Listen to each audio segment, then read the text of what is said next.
ప్రపంచంలో మీరెక్కడున్నా మీ పేరుతో పూజలు హోమాలు నిర్వహించబడును. వేద మందిర్. ఓం గం గణపతయే నమః. స్వర్ణలక్ష్మి నమస్తే అస్తు. పరబ్రహ్మ స్వరూపిణి రాజ్యం దేహి ధనం దేహి సర్వకామాంచ దేహి మే. గణపతి మనందరికీ మంచి బుద్ధిని సిద్ధిని సక్సెస్ని ఇవ్వాలని చెప్పేసి కోరుకుంటూ, స్వర్ణలక్ష్మి అమ్మవారు మన అందరికీ చక్కగా బ్రహ్మ జ్ఞానాన్ని కలిగించాలని, తద్వారా మనం ప్రతిదాన్ని శోభాయమానంగా చూస్తూ ఎప్పుడు మనకి దుఃఖం అనేది లేకుండా ఉండాలని చెప్పేసి, ఇప్పుడు ఆనందభరితంగా ఉండాలని చెప్పేసి అమ్మవారిని కోరుకుంటూ, అమ్మవారిని అలానే మనందరికీ చక్కగా సమృద్ధిగా ధనాన్ని ఇవ్వాలని చెప్పేసి, భాగ్యాన్ని ఇవ్వాలని చెప్పేసి కోరుకుంటూ, అంతేకాకుండా మనందరికీ రాజ్యం ఖచ్చితంగా ఒక అథారిటీ, పవరు, స్టేటస్, ఒక దర్పం అవన్నీ మనకు అమ్మవారు ఇవ్వాలని చెప్పేసి కోరుకుంటూ, వీటితో పాటుగా సర్వకామార్థ సిద్ధి, మన మనసులో అనుకున్న ముఖ్యమైన కోరికలన్నీ చక్కగా నెరవేరాలని చెప్పేసి అమ్మవారిని మనం కోరుకుందాం. సో మనం జూలై మంత్ రాశి ఫలాల గురించి మాట్లాడుకుంటున్నాం కాబట్టి, జూలై మంత్ చాలా ముఖ్యమైన అనేక రకాలైన విశిష్టతతో కూడుకొని ఉంది. ఇందులో మనం కొన్ని ముఖ్యంగా చర్చించుకుందాం. ఒకటి, ఈ మాసం వచ్చేటప్పటికి ఫస్ట్ 15 days నిజ జ్యేష్ఠ మాసంతో ఉంటుంది, తర్వాత ఆషాఢ మాసంతో ఉంటుంది. ఈ జ్యేష్ఠ మాసంలో చాలా వరకు పెళ్ళిళ్ళు, ముఖ్యమైన కార్యక్రమాలు ఉన్నాయి. వీటితో పాటుగా ఎప్పుడైతే ఆషాఢ మాసం స్టార్ట్ అవుతుందో ఇందులో చాలా ముఖ్యమైన పనులు అయితే ఖచ్చితంగా ఉన్నాయండి. ఒకటి మనం చూసుకుంటే గురుమూఢమి స్టార్ట్ అవుతుంది. ఎప్పుడైతే గురుమూఢం స్టార్ట్ అవుతుందో, ఈ గురుమూఢమి మనకి జూలై 15 నుంచి ఆగస్టు 13 వరకు ఉంది. ఈ డేట్స్లో మనకి వివాహాలు కానివ్వండి, గృహ ప్రవేశాలు లాంటివి శుభకార్యాలు ఎక్కువగా చేయరు. అది ఒకసారి గమనించవలసిందిగా కోరుతున్నాను.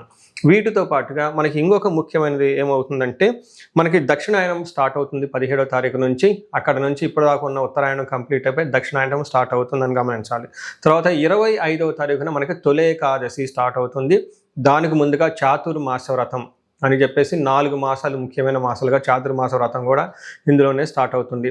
ఇంకొకటి లాస్ట్ అండ్ ఫోర్మోస్ట్ ఇంపార్టెంట్, ఈ 14వ తారీఖు నుంచి 22వ తారీఖు వరకు మనకి చైత్ర మనకి ఆషాఢ నవరాత్రులు అని చెప్తారు. వీటిని ఏమంటారు? గుప్త నవరాత్రులు అంటారు, లేకుంటే వారాహి నవరాత్రులు అని చెప్పేసి చేస్తూ ఉంటారు. ఈ నవరాత్రులు కూడా ఎంతో విశిష్టత కలిగి ఉంది. పర్సనల్గా ఈ 9 రోజులు నేను కూడా చక్కగా సింపుల్గా చేస్తాను, పెద్ద హడావుడిగా చేయకుండా. ఇలా చేసుకునే వాళ్ళందరికీ ఎంతో బాగా ఉపయోగకరంగా ఉంటుంది. లాస్ట్లో ఈ మంత్ మనకి గురు పూర్ణిమతో ఈ మాసం అనేది పూర్తి అవుతుంది. ఇన్ని రకాల విశిష్టత కలిగిన ఈ మాసంలో జ్యోతిష శాస్త్రం ప్రకారంగా కూడాను 3 ముఖ్యమైన గ్రహాలు మారుతూ ఉన్నాయన్నమాట. ఆ గ్రహాలు మనం ఏంటో చూసుకుంటే, జూలైలో 4వ తారీఖు, 7వ తారీఖు, 16వ తారీఖు, 21వ తారీఖు, ఇలా జూన్ అంటే 3 గ్రహాలు మారుతున్నాయి. ఈ మారి గ్రహాలు శుక్రుడు, బుధుడు, సూర్యుడు గ్రహాలు కూడా ఉన్నాయి. 4వ తారీఖు వచ్చేటప్పటికి శుక్రుడు, బుధుడు వచ్చి 7వ తారీఖు, 16వ తారీఖు సూర్య భగవానుడు మారుతూ ఉన్నారనమాట. ఈ యొక్క 3 గ్రహాల యొక్క ప్రభావం మనకి జూలై మంత్లో ఎలా ఉండబోతుందో మనం తెలుసుకుందాం. మనం సింహరాశి ఫలితాలు చూద్దాం. సింహరాశి వాళ్ళు జూలై మంత్లో 50-50గా ఉందని మనం చెప్పుకోవచ్చు. ఒక సెన్స్లో కొన్ని విషయాల్లో చాలా బాగుంటుంది. అయితే ప్రొఫెషనల్ మ్యాటర్స్లో మాత్రం కొంచెం ఇబ్బంది పడే అవకాశం ఉంటుంది. కొంచెం జాగ్రత్తగా ఉండవలసిన అవసరం అయితే ఉంది. కొంచెం ఆఫీస్లో కానివ్వండి, మీ పై సీనియర్లతో కానివ్వండి, నాయకులతో కానివ్వండి, ఏమంటారు, ఈగో క్లాషెస్ అంటారు అనమాట. నేను గొప్ప డి అంటే డి అన్న వాతావరణం ఉండే అవకాశం ఎక్కువగా ఉంటుంది. ఒకవేళ మీ ఇండివిజువల్ పర్సనల్ జాతకం కూడా సరిగా లేకపోతే మీకు జాబులు పోయే అవకాశం కూడా ఎక్కువగా ఉంటుంది. ఇది గమనించుకోవాలి. మనం డీటెయిల్స్ చూసే ముందు ఇందులో ఉన్న నక్షత్రాలు ఏంటి? మఖ 1, 2, 3, 4 పాదాలు, పుబ్బ 1, 2, 3, 4 పాదాలు, ఉత్తర ఫస్ట్ పాదం అంతా సింహరాశిలో ఉంటారు. అలానే పేరు బలం బట్టి మనం చూసుకుంటే వీళ్ళకి మా, మీ, ము, మేమో, టా, టీ, టు, టే, టో అన్న అక్షరాలంతా కూడా ఈ రాశిలో ఉంటారని గమనించాలి. ముందుగా చెప్పుకున్న విధంగా మనం ఇక్కడ 3 గ్రహాలు మారుతూ ఉన్నాయండి. ఒక్కొక్క గ్రహం ఎలాంటి రిజల్ట్ వస్తుందో మనం చూద్దాం. ఫస్ట్, సూర్యుడి వల్ల ధనచ్ఛేదం, విపరీతంగా ధనం ఖర్చే అవకాశం ఎక్కువగా ఉంటుంది. కుజుడి వల్ల శుచం అంటే ఎక్కడో మీ చుట్టూ కొంచెం ఇబ్బంది పడే పరిస్థితులు ఉంటాయి, అవమానాలు జరిగే అవకాశాలు ఎక్కువగా ఉంటుంది. అయితే బుధుడు, శుక్రుడు మాత్రం, బుధుడు వల్ల పుష్టి, శారీరకంగా చాలా పుష్టిగా ఉంటారు. శుక్రుడు వల్ల అఖిల విషయ భోగం, అన్ని విషయాల్లో భోగంగా చక్కగా ఐశ్వర్యవంతంగా ఉంటుందని గమనించుకోవచ్చు. దీన్ని బట్టి మనకేమో అర్థమవుతుందంటే 4 గ్రహాలలో 2 గ్రహాలు వీళ్ళకి కొంచెం ఏమంటారు, ఇబ్బంది పెట్టే విధంగా ఉన్నాయి. 2 గ్రహాలు చాలా చక్కగా ఉన్నాయని తెలుసుకోవాలి. అయితే ఈ ఫస్ట్ ఇబ్బంది పెట్టే గ్రహాలు ఎక్కువగా బిజినెస్, ప్రొఫెషన్లో, కెరియర్లో ఇబ్బంది పెట్టే అవకాశం ఎక్కువ ఉందని గమనించుకోవాలి. మనం ఇప్పుడు ఒక్కొక్క గ్రహం ఎలా ఉందో మనం చూద్దాం. ముందుగా సూర్యుడు వీళ్ళకి 12వ స్థానంలో ఉండటం వల్ల ఏమవుతుంది? సూర్యుడు 12వ స్థానంలో అంటే విపరీతమైన ఖర్చులు అయ్యే అవకాశం ఎక్కువగా ఉంటుంది. ఎక్కువగా అటు ఇటు తిరిగే అవకాశం ఎక్కువగా ఉంటుంది. అవుట్ స్టేషన్ వెళ్ళే అవకాశం ఎక్కువగా ఉంటుంది. హెల్త్ విషయంలో కూడా కొంచెం జాగ్రత్తగా ఉండటం ఎంతైనా అవసరం. సో 12వ స్థానంలో సూర్యుడు ఉంటే ఏమవుతుంది అనేది మన మహర్షులు ఏం చెప్పారంటే స్వస్థాన నాశనం చైవ బంధురోగ ధనావ్యయ ప్రాణపర్యంతం మాపత్యం అవమానం రవి అని చెప్తారు. అంటే 12వ స్థానంలో సూర్యుడు ఉంటే మన సాంస్క్రిట్ గ్రంథాలలో పురాతన జ్యోతిష శాస్త్రంలో ఏ విధంగా వివరించారంటే స్వస్థాన నాశనం చేయవ, ఉన్న పదవిలో కోల్పోయే అవకాశం ఎక్కువగా ఉంటుంది. అంటే మీకు డిగ్నిటీ కొంచెం తగ్గే అవకాశం ఎక్కువగా ఉంటుంది. ఇండివిజువల్గా వాళ్ళ జాతకంలో సరిగా లేకపోతే దశలు భుక్తులు ఏమైనా కనుక శాపాలు యాక్టివేట్ అయి ఉంటే జాబులు కూడా పోయే అవకాశం ఎక్కువగా ఉంటుంది అని గమనించాలి. వీటితో పాటుగా బంధు రోగ ధన వేహ, బంధువుల వల్ల రోగాల వల్ల ధనం ఖర్చు అవుతూ ఉంటుంది. ప్రాణపర్యంతం ఆపత్యం, ప్రాణాలు పోయే అంత విధంగా పరిస్థితులు ఉంటాయి. అవమానాలు జరిగే అవకాశం ఎక్కువ ఉంటుందని గమనించుకోవాలి. అయితే సూర్యుడి వల్ల ఒక అడ్వాంటేజ్ కూడా ఉందండి. మీకు ఇంతకుముందు ఏదైనా హెల్త్ కాంప్లికేషన్స్ ఉంటాయి, హెల్త్ కాంప్లికేషన్స్ పై హెల్త్ ఆరోగ్యంగా చాలా బాగుంటుంది, ఇంప్రూవ్మెంట్ అవుతుంది. వీటితో పాటు శత్రువులు ఎవరైనా ఇంతకుముందు మీకుంటే శత్రువులపై ఆధిక్యత మీద అవుతుంది. అంటే ఇక్కడ సూర్యుడు మీకు మిక్స్డ్ రిజల్ట్ ఇస్తున్నారని గమనించుకోవాలి. అయితే మీకు 10వ స్థానంలో కుజుడు ఉండటంతో అగైన్ ఇది మీకు ప్రొఫెషన్, వృత్తి, మీకు రిప్యుటేషన్కి సంబంధించిన వ్యవహారంలో ఇక్కడ కుజుడు ప్రభావాన్ని చూపిస్తున్నారని గమనించుకోవాలి.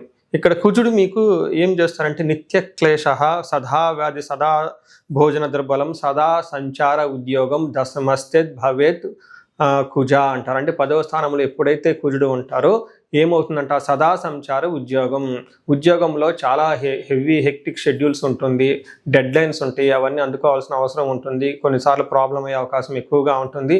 మీ ఆర్గనైజేషన్లో లేదంటే మీ పై ఉన్న అధికారులు ఇచ్చిన ఏదైతే వాళ్ళు దిశానిర్దేశం చేస్తారో వాటిని మీరు కరెక్ట్గా అవగాహన చేసుకొని ముందుకు వెళ్ళిపోయే ఒక సామర్థ్యత ఉండదు. తద్వారా క్లాషెస్ వచ్చే అవకాశం ఎక్కువగా ఉంటుంది. సదా భోజన దుర్బలం, టయానికి భోజనం తినకుండా ఉంటారు. నిత్య క్లేశ, బాగా టెన్షన్గా ప్రతిరోజు ఉండే అవకాశం ఎక్కువగా ఉంటుంది. అంతేకాకుండా ఈ టైంలో భార్యలకి భర్తల మధ్య కొంచెం సపరేషన్ అయ్యే అవకాశం ఎక్కువగా ఉంటుందని కూడా గమనించుకోవచ్చు. సో ఇప్పుడు చెప్పిన 2 గ్రహాల్లో కుజుడు మాత్రం కొంచెం బాగా ఇబ్బంది పెడుతున్నారు, సూర్యుడు మిక్స్డ్గా ఉన్నారని తెలుసుకోవచ్చు. అయితే బుధుడు వీళ్ళకి 11th హౌస్లో 11వ స్థానంలో బుధుడు ఉండటం చాలా యోగ్యతను ఇస్తుంది.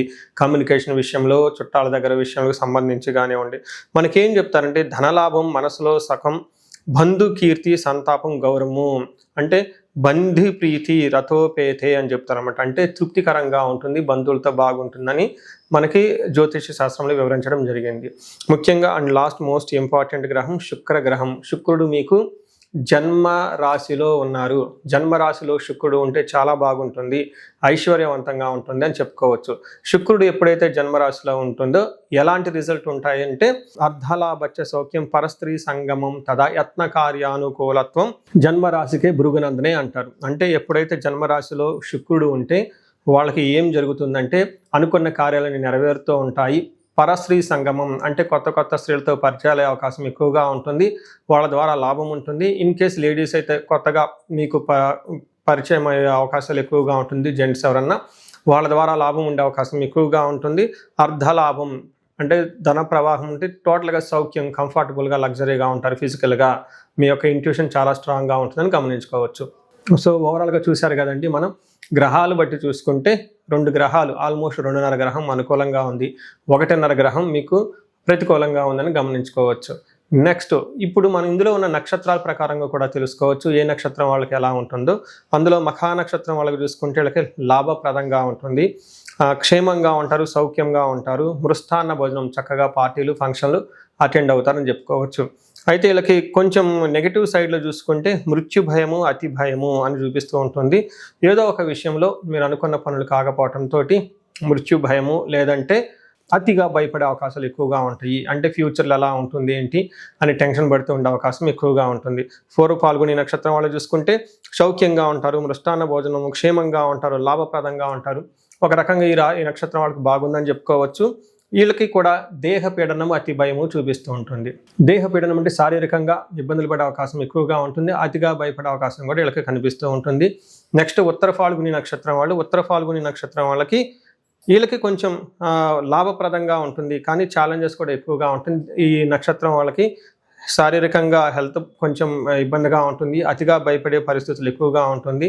పరవాసము, ఉన్న పొజిషన్ నుంచి అవుట్ స్టేషన్ వెళ్ళేసి బయట ఎక్కడ గడిపే అవకాశం కూడా ఎక్కువగా ఉంటుంది. ఫారిన్ వెళ్ళే వాళ్ళకి అనుకూలంగా ఉంటుందని గమనించుకోవచ్చు.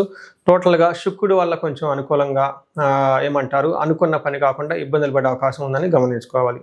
సో చూశారు కదండి, ఈ రాశి వాళ్ళకి ఒక్క సూర్యుడి విషయంలో కొంచెం జాగ్రత్తగా ఉంటే మిగతా విషయాల్లో ఒక సూర్యుడు కుజుడు గ్రహాల్లో జాగ్రత్తగా ఉంటే సరిపోతుంది. ఇందులో వీళ్ళకి పరిహారం ఎక్స్క్లూవ్గా చేసుకోవాలి అనుకుంటే ఆదిత్య హృదయ స్తోత్రం చదువుకోవటం, సూర్య నమస్కారాలు చేసుకోవటం, గాయత్రి మంత్రం చదువుకోవటం చాలా చాలా విశేషమైన లాభాన్ని ఇస్తూ ఉంటుంది. ఇంకా ఎవరైనా కనుక చూసుకుంటే కందులు 1 కేజీ దానం చేసిన మనకి సుబ్రహ్మణ్యేశ్వర స్వామి గుడి లేదంటే నాగుల కట్ట అంటారనమాట, ఓళ్ళల్లో ఉంటుందండి. అక్కడ ఒకసారి అభిషేకం చేసిన ప్రదక్షిణాలు చేసిన వీళ్ళకి ఆ నెగటివ్ ఎనర్జీ అంతా పోయి చక్కగా కలిసి వచ్చే అవకాశం ఉంటుంది. పరిహారాల్లో భాగంగా ఈ రాశి వాళ్ళు ముఖ్యంగా నేనేం చెప్తానంటేనండి, ఇది గోచార రీత్యం అంటే గోచార ఫలితాలు అని చెప్తూ ఉంటారు. అయితే మీ ఇండివిడ్యువల్ యొక్క జన్మరాశిలో చూడటం కూడా చాలా ఇంపార్టెంట్. ఈ గోచార రీత్యాలతో పాటు మీకు ఇండివిజువల్గా ఉన్న దశాభుక్తి ఏంటి, ఏమైనా శాపాలు ఉన్నాయి, ఏమైనా గ్రహ దోషాలు ఉన్నాయో జ్యోతిష శాస్త్రంలో ప్రకారం ఎనాలిసిస్ చేసుకోవడం చాలా ఇంపార్టెంట్.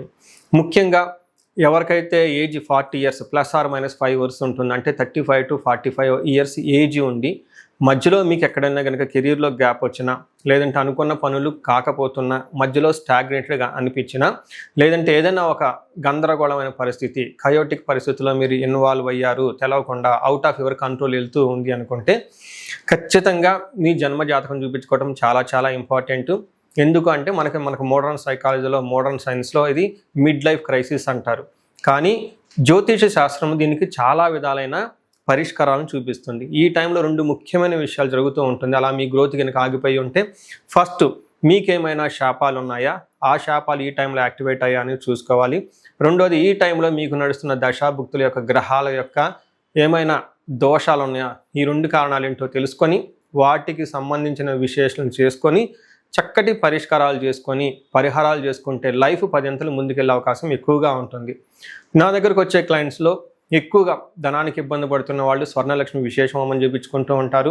శత్రు బాధలు విపరీతంగా ఉన్నవాళ్ళు మనకు వచ్చేటప్పుడు చండీ హోమం చేయించుకుంటూ ఉంటారు. వీటితో పాటుగా ఎవరికైనా హెల్త్ బాగలేకపోతుంటే ఆయుష్ సూక్త్యం, మహామృత్యుంజయ హోమం చేయించుకుంటూ ఉంటారు. భార్యాభర్తల కోసం అన్యోన్య దాంపత్య పాశుపత అభిషేకము లేదా విశ్వావసు గంధర్వరాజ హోమము ఇవన్నీ చక్కగా చేయించుకుంటూ ఉంటారు. ఎలాంటి పరిస్థితులు మీకున్నా, ఎలాంటి సమస్యలు మీకున్నా, లేదంటే ఎలాంటి క్లారిఫికేషన్ మీకు కావాలనుకున్నా కానీ, ఫ్యూచర్ గురించి ప్లాన్స్లో కన్ఫ్యూజన్ ఉన్నా కానీ ఒక్కసారి మీ జన్మ జాతకం చూపించుకొని ఆ జాతకంలో ఏ ప్రకారంగా ఉందని తెలుసుకొని చక్కటి పరిష్కారాలు చేసుకుంటే లైఫ్ అనేది 10 అంతలు ముందుకెళ్ళే అవకాశం ఉంటుంది. మీ అందరికి అష్టైశ్వర్యాలు కలగాలని, భోగభాగ్యాలు కలగాలని చెప్పేసి నేను కోరుకుంటున్నాను. నమస్తే.